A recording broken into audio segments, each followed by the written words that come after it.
சாவா இந்த ஹிந்தி திரைப்படம் காரணமாக மகாராஷ்டிரா மாநிலமே பதற்றத்தின் பிடியில் இருக்கிறது. மாநிலத்தின் இரண்டாவது தலைநகர் என அழைக்கப்படும் நாக்பூர் பதற்றத்தின் உச்சியிலேயே இருக்கிறது. அடுத்த அயோத்தி போல நாடு முழுக்கவே இந்த பதற்றம் பரப்பப்படலாம். மொத்தமாக இதன் பின்னணியில் இன்றைய மகாராஷ்டிரா முதல்வர் தேவேந்திர பட்னாவிஸின் எதிர்கால அரசியல் ஒளித்திருக்கிறது. அதுதான் நாக்பூர் சீக்ரெட். சமீபத்தில் வெளியான இந்த சாவா திரைப்படத்தில் மகாராஷ்டிரா மன்னர் சத்ரபதி சிவாஜியின் மகனை இஸ்லாமிய மன்னர் அவுரங்கசீப் கொல்வது போன்ற காட்சி இடம்பெற்றிருந்தது. படமே அவுரங்கசீப்புக்கு எதிராகத்தான் பேசுகிறது.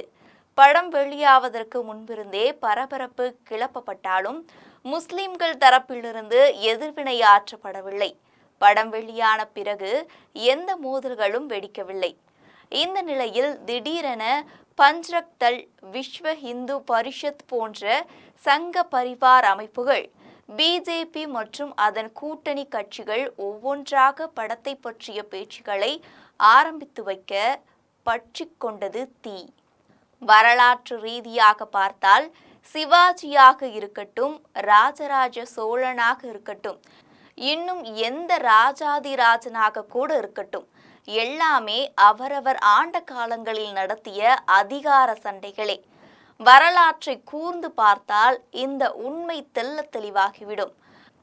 ஆனால் அதிகார சண்டை என்றென்றும் தொடர நினைப்பவர்கள் அதையெல்லாம் ஏற்றுக்கொள்ள மாட்டார்களே. உணர்வு பூர்வமாகத்தானே யோசிப்பார்கள், யோசிக்க வைப்பார்கள். மகாராஷ்டிரா மாநிலம் சத்ரபதி சம்பாஜி மாவட்டம் குர்தாபாத் எனும் சிற்றூரில் அவுரங்கசீப்பின் கல்லறை இருக்கிறது. சாவா படம் வெளியான சூழலில் அதை வைத்து வழக்கம் போல அரசியல் அறுவடை செய்யும் வேளையில் இறங்கியன சங்கபரிவார் அமைப்புகள். கல்லறையை அகற்ற வேண்டும் என்று குரல் கொடுத்தன. சொல்லி வைத்தார் போல மாநில முதல்வர் தேவேந்திர பட்னாவிஸ் அவுரங்கசீப் கல்லறையை அகற்ற வேண்டும் என்பதைத்தான் மாநில அரசும் விரும்புகிறது. ஆனால் அது பாதுகாக்கப்பட்ட தொல்பொருள் சின்னம், சட்டத்துக்கு உட்பட்டுதான் செய்ய முடியும் என்று கொளுத்தி போட மாநிலமே கொந்தளிக்க ஆரம்பித்துவிட்டது. சங்கபரிவார் அமைப்புகள் அவுரங்கசீப் கல்லறையை அகற்ற வேண்டும் என்று நாக்பூரில் போராட்டத்தில் குதித்தன. அதனூடே இஸ்லாமியர்களின் புனித நூலான குரான் எரிக்கப்பட்டது. இதனால் கலவரம் வெடிக்க காரணமாகிவிட்டது. உடனடியாக 144 தடை உத்தரவு பிறப்பிக்கப்பட்டு நிலைமையை கட்டுக்குள் இருக்கிறது என்றாலும் மீண்டும் கலவரம் மூழும் என்கிற அச்சமே மேலோங்கி நிற்கிறது. இந்த நிலையில் கல்லறையை இடிப்பதாக பட்னாவிஸ் பேசியதன் பின்னணியில் நிறைய விஷயங்கள் இருக்கின்றன என சொல்ல ஆரம்பித்துள்ளனர் அம்மாநில நோக்கர்கள். எதிர் விளைவுகளையும் கிடைக்கப் போகும் பலன்களையும் கணக்கு போட்டு பார்த்துவிட்டுதான் அவர் அப்படி பேசியிருக்கிறார். 2029 பிரதமர் மோடியின் வயது 80 நெருங்குகிறது. 2029 பாராளுமன்ற தேர்தலில் அவருக்கு பதிலாக பிரதமர் வேட்பாளரை தயார் செய்ய வேண்டிய கட்டாயம் சங்கபரிவார் மற்றும் பிஜேபிக்கு இருக்கிறது. தற்போது அமித்ஷா, உத்தரப்பிரதேச முதல்வர் யோகி ஆதித்யநாத் ஆகியோரின் பெயர்கள் பிரதமர் பதவிக்காக உச்சரிக்கப்பட்டாலும் தேவேந்திர பட்னாவிஸ் தான் தேர்ந்தெடுக்கப்படுவார் என்று நம்பத்தகுந்த நாக்பூர் வட்டாரங்கள் தெரிவிக்கின்றனர். அதற்கு முக்கியமான காரணங்களும் இருக்கின்றன. அதை பற்றியும் விரிவாக விவாதிக்கிறார்கள். 2014 மகாராஷ்டிரா முதல்வராக பதவியேற்ற தேவேந்திர பட்னாவிஸ் முதல் 5 ஆண்டுகளை எளிதாக கடந்துவிட்டார். ஆனால் 2019க்கு பிறகு அனைத்துமே சோதனையான காலம் கட்டம்தான். சிவசேனாவை உடைத்து ஏக்நாத் சிண்டேவை அழைத்து வந்தது. பழம்பெரும் அரசியல் வியூக தலைவரான சரத்பவாரின் தேசியவாத காங்கிரஸை உடைத்து அஜித் பவாரை அழைத்து வந்ததெல்லாம் பட்னாவிஸின் சாதனைகளாகவே பார்க்கப்படுகின்றன. அப்படி வந்த ஏக்நாத் சிண்டேவை முதல்வராக்கிவிட்டு துணிந்து துணை முதல்வர் பதவியில் அமர்ந்தார். அதே சமயம் திரைமறைவில் தானே முதலமைச்சராக செயல்பட்டார். இது தொடர்பாக ஏக்நாத் சிண்டே மற்றும் அஜித் பவார் ஆகியோருடன் உரசல்கள் ஏற்பட்டாலும் சாமர்த்தியமாக அனைத்தையும் சமாளித்தார்.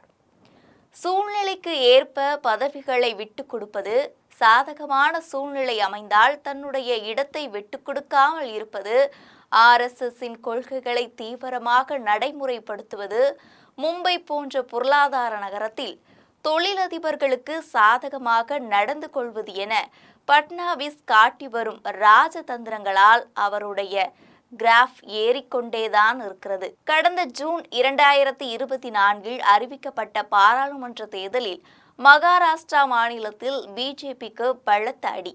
மொத்தமுள்ள 48 தொகுதிகளில் 9 தொகுதிகளைத்தான் கைப்பற்றியது.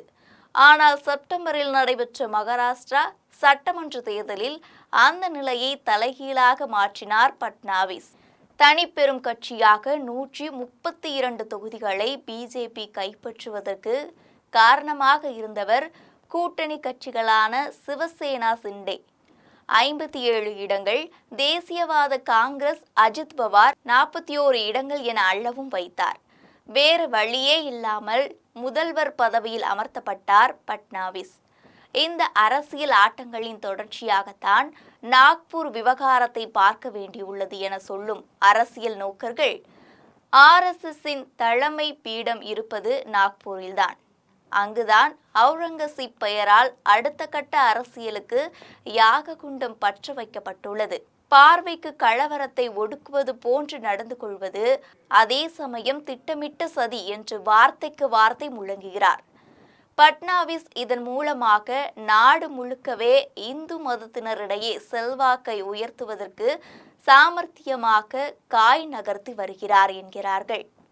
யார் இந்த பட்னாவிஸ் என்றால், நாக்பூரைச் சேர்ந்த நடுத்தர பிராமண குடும்பத்தில் 1970 பிறந்தவர்.